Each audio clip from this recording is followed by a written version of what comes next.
You know, so many of you are going through grief right now, whether it's grief from recent losses, whether it's grief from recent news, whether it's grief from losing a job. We don't just have to lose a person or a pet. We can lose other things in our life and cause us to have sorrow. Often, if we haven't worked through pieces of that grief from before, we see this compounded grief show up.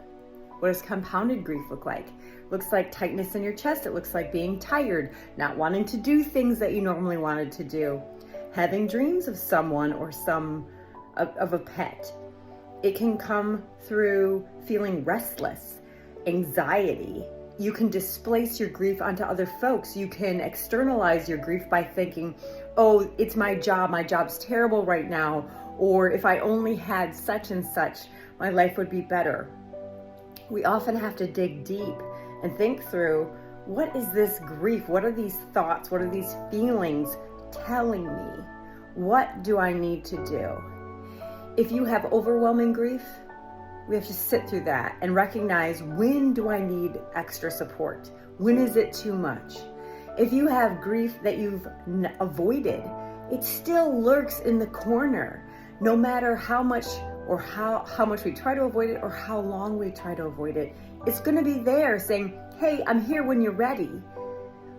And I'm going to bother you until you look at me, see me, acknowledge me, think about me.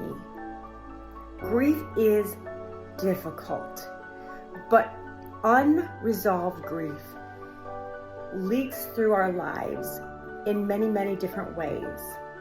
Often folks tell themselves, my loved one wouldn't want me to live forever and ever being miserable. How can you see the grief, acknowledge it, soak in those feelings, and then move forward, still sad, but honoring the loss? If it's a loss of a job, why? Why did it hurt? And what can you do for that? If it's the loss of a pet, how do we create some space in our home that reminds us to honor that pet?